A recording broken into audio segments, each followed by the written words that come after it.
welcome back to Bourbon Barrel Talk. I'm your host, Scott Minton. Today, I'm sitting down in the old bourbon bunker, and we actually just left the 1910 117 special release, and I got Fo Fanboy in the house. What's up, Fo? What's up? Chilling like a villain? Absolutely. So, yeah, we did. We were at the release this morning. Got an email at 9 o'clock, got in line around 9:15, maybe 9:20. I just happened to be in my car at the time, and I ended up being number 8 in line. I felt really lucky this morning. Number 8? Yeah. That's snazzy. And then you got kind of upset with me because I didn't throw a chair down for you, but you ended up in line around 60. I at least got a line. Yeah, I think I was like 60, between 60 and 65. Not too bad. How long did you end up waiting? Oh, man, it was way too long. Probably, I think I got done probably about 10:50. Oh, so you were out there. I was out there for another. A little over an hour. Yeah, it's a good hour. It's not too bad. It's not horrible, but it was colder than I wanted it to be. We'll just put it that way. Yeah. So for those of you that don't know, Old Forester, when they do a release, people stand out front at the store and wrap around on Whiskey Row there, wrap around right next to the 2nd Street Bridge and down towards the river. And today they did a drop for their 117 series 1910 Extra Old. Yep. And it was the first of their 117 series that is a 93 proof, but the first time they dropped this 1910 one. So right. Well, they brought in exactly like the original 1910 93 proof. So I think they wanted to keep that maybe in solidarity, I don't know, or consistency. I guess, maybe. I mean, the other 117s were what, 110? Yeah, they were 110 proof, the High Angel Share and the Warehouse K. I think both of those, batch 1, 2, and the High Angel Share 2. High Angel Share, yeah, I think they all came in at 110 proof, if I remember right. Yeah. I could be off, but I think they were all 110s. No, I think you're 100% on the ball on that one. But I'll tell you, we were sitting in line, and you got in before me and then came out, and no sooner than you got out the door, you're like, we're going to crack it. So you literally cracked the bottle. We take a sip out of it, and then we're like, damn, we got to go back and try this. It was delicious, to say the least. So, yes, I did. I was number 8th person. I bought 2 bottles, walked outside. You were way back in line, said, hey, you want to crack this thing? I tore off the little strip on it, cracked her open, took a bottle chug, and, dude, it's good. So today you got the Old Fine Whiskey 1910, the 93 proof that you could probably buy in most liquor stores, and then we have the 117. So yep, we got them both here. They're both 93 proof, both Old Forester. I mean, just looking at the color right immediately, the Extra Old it's darker. I mean, it's not crazy darker, but it's definitely darker. Got some more tannins in there. So looks pretty good, pretty tasty. So while I was in the gift shop, I snapped a photo of the little board that they had sitting up there that described it, and I'm just going to read it if you'd like, or I can wait until we're done to read it. Let's wait, okay. And then maybe, well, actually, go ahead and read it, because it doesn't matter, because at this point, when we taste it, we're going to be... If you tell me bubblegum, I'm going to slap you. No, but I mean, my thing is you've probably already read it, so you probably already know what the tasting notes are, so you're probably going to cheat a little bit anyway. So let's just listen to them, and I'll see if I agree, and we'll go from there. I know whenever I tasted it initially, and I've not read mine yet because my receipt's still wadded up upstairs, I got a lot of cherry. Got a whole lot of cherry. Got some cherry. I got some some almost like bread dough with like maybe a little bit of cinnamon, but that's what I got just off the initial sip that I got off you. But this has been airing out a little bit because I cracked my bottle when I got home, so let it air out before you got over here. Well, I'll tell you that none of those tasting notes you just gave were in their description. Really? So. Well, good. So I didn't totally screw this up. They called it a medium-bodied expression with depth of warmth, which quickly transitions from sweet to spice. Aromatically and on the palate, the bottling showcases notes of dark brown sugar and sugared pecan, rich chocolate, dried tobacco, and intense caramel. I was going to say cocoa, too. That was one of the other things I do remember. The finish presents in a balanced way with emphasis on periphery and gently rounds out with notes of green apple and raw walnut. Huh. I was way off on theirs. I'm going to have to see if I can get some of that green apple in this thing. Yep, no, for sure. Let's try the regular 1910 first, and then we'll dive into it. But while you're tasting or getting ready to, I would tell you that I want to say about 4 years ago, maybe it's closer to 3, but I think about 4 years ago, 1910 is the bottle that got me interested in Old Forester. When it had been released, I went out and bought a bottle within a month or so of its release, and dude, I just fell in love with it. It's so good. And that first release that they did of 1910, I think they under-projected or under-predicted what they were going to sell. Yeah, they sold out within like a month or two after they released it? A little longer than that, I think, but they did sell out. So, beautiful. Yeah, no, and the nose on this one is so good. It's got that nice oak, flavor or smell. And then it's got, some fruity notes in there, a little bit of spice. More like a baking spice to me, though. And this is just the regular 1910, yep. And I can't remember on this one if they said there was like similar, like that apple type thing or not, but I always get like more like cherry on this one. But I do love 1910. It's got a little bit of, at 93 proof, it's a little smoother, but it's got some of that bite to it, and you're getting that double oaked or whatever you want to call it. It's been sitting in another new oak barrel. Right.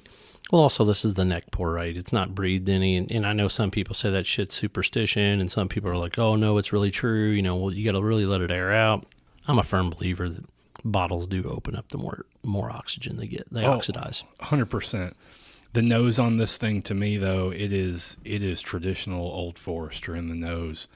It changes a little bit with that new barrel that it goes through, but this thing, remarkable nose to it. Just beautiful. No, for real, it's super delicate, and the fact that it comes in at 93 proof, I keep going back to this, but when Old Forester rebranded themselves with the Whiskey Row series, the fact that they came in and did one at 90 proof, one at 100 proof, one at 93 proof, and then the 1920s, 115 proof?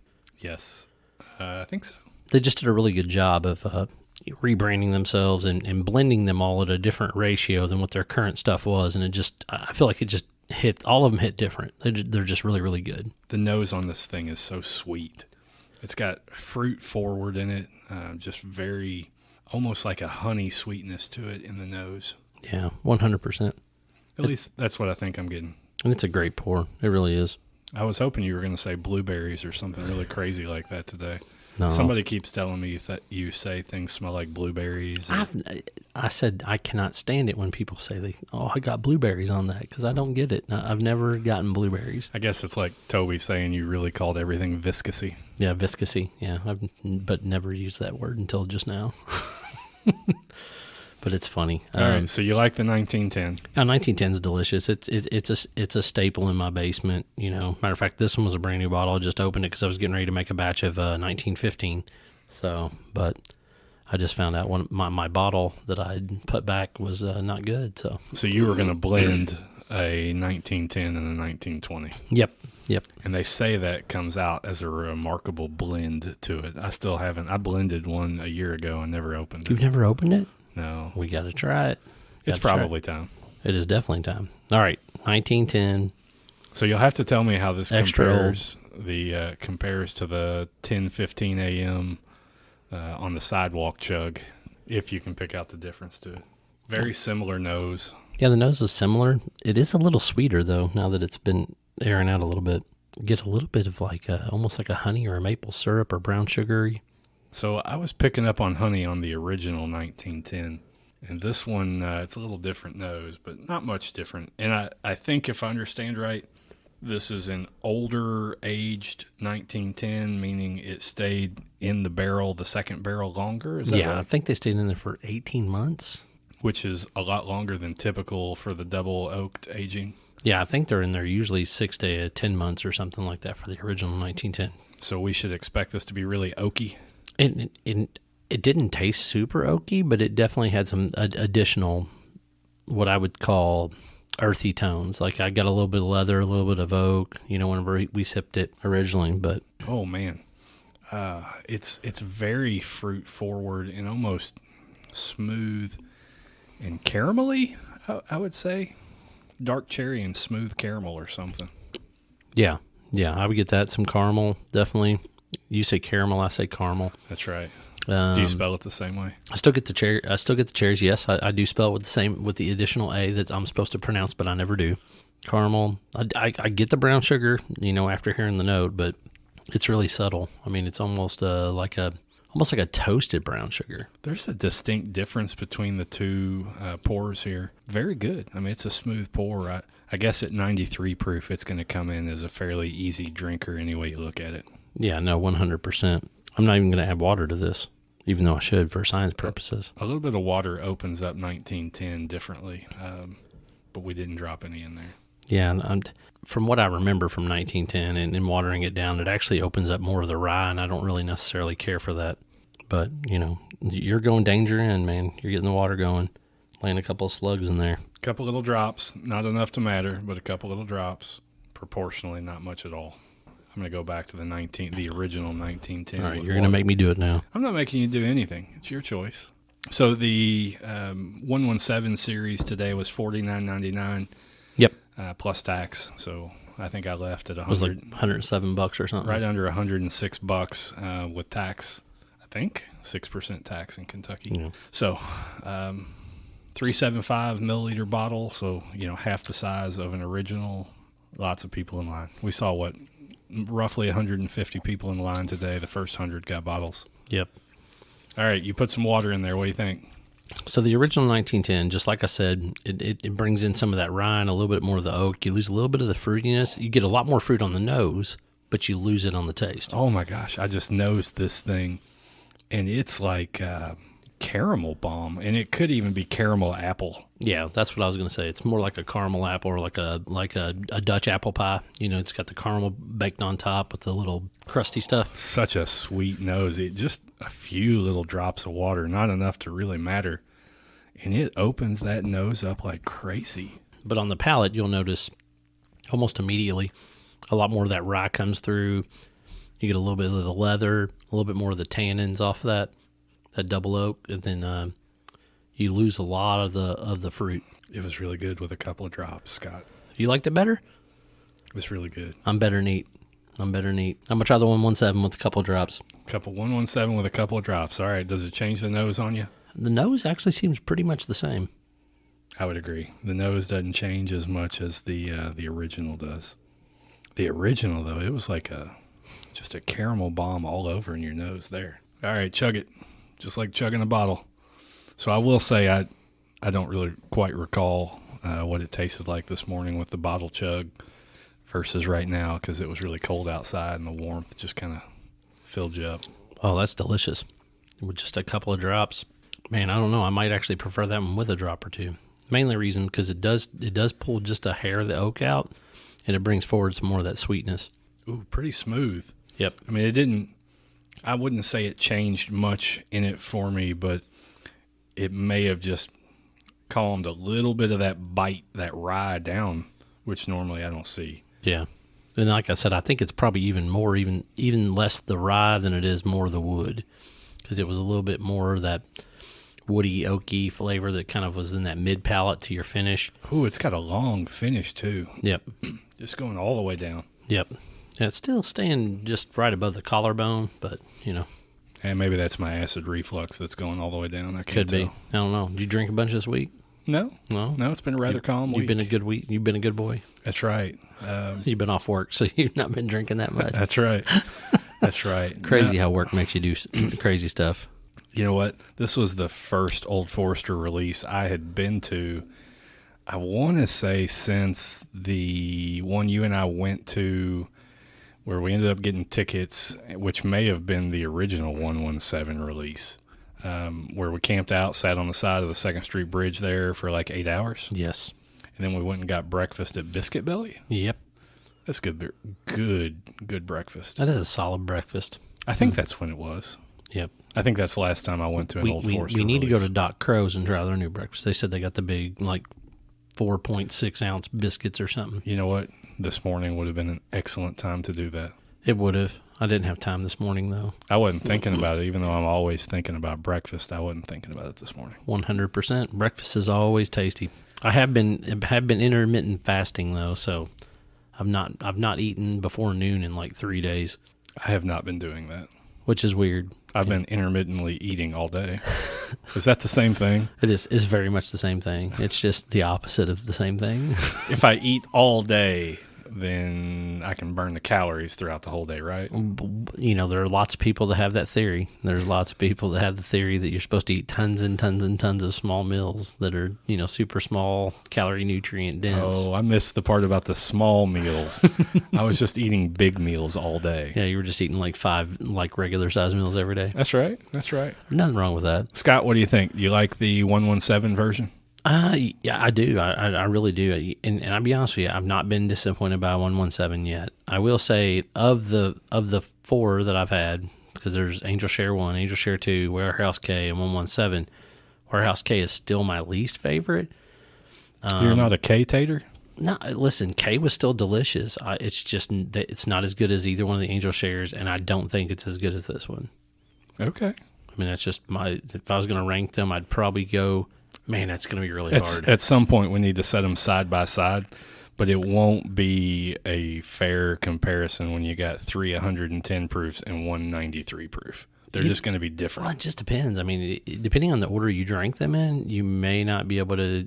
I mean, hopefully you can make the noticeable difference, but I think if you'd warmed up at all beforehand and you blinded all 4 of them, I don't know that 93 to 110 is going to make that big of a difference. All right. That's the next podcast here. Let's do it.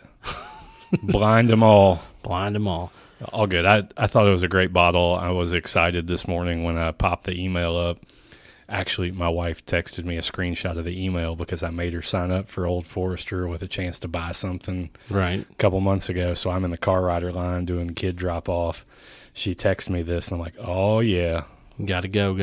Going straight over. So my ranking, you grabbed me before that or started talking. I'm going to go Angel Share 1, Angel Share 2, 1910. Squirrel. And Warehouse K. Was I just a squirrel? I just interrupted you. I don't think you did it intentionally. I think you were just like squirrel. You wanted to make sure, you know, honestly, you most of the time you keep me on task. I'm the one that, you know, goes off task. Unless you've had a ton to drink and we've got a bartender with us. So I have not had the High Angel Share 2 yet. Well, I'll let you try it here in a minute. So you just hooked me up with a bottle last week that you had picked up extra and sold to me, and I haven't cracked it open just yet. So right. It'd be really interesting to do HAS 1, 2, Warehouse K, and 1910. Yep, I'm down. I'm in like Flynn. All right, man. Sounds good. Honestly, I love the 1910. I tend to go away from the 1910 for about 6 months and then come back to it. And you're like, why am I not drinking this? Right. Because I end up drinking a whole bottle over a couple weeks, and then I get burnt out on it, and then come back to something. So do you prefer the OG or do you prefer the new one? I really like the nose on the old one. You like the OG, huh? And the nose is what tends to do it for me to really just open up other things. And the nose on the 1910 with a couple drops of water, the old one, really good. Yep. Well, I think I like the extra old better, but I mean, they're both fine pours. The 117 is good. It's delicious. Yep. I'm not saying I don't like it. I'm saying I like the nose on the original. Yep. So I would agree. The nose on the original 1910 is probably a little bit better than the 117 1910, but I will take the taste of the extra old over the standard. Gotcha. All right. If you want to find Bourbon Barrel Talk, you can find us on Facebook, Instagram, and the Twitters. You can also send us messages in either one of those platforms, or you can email us at bourbonbarreltalk@gmail.com. Make sure you hit the subscribe button. You can get those all those episodes immediately as soon as they land. This is Scott and Fo Fanboy signing out. Peace. Peace.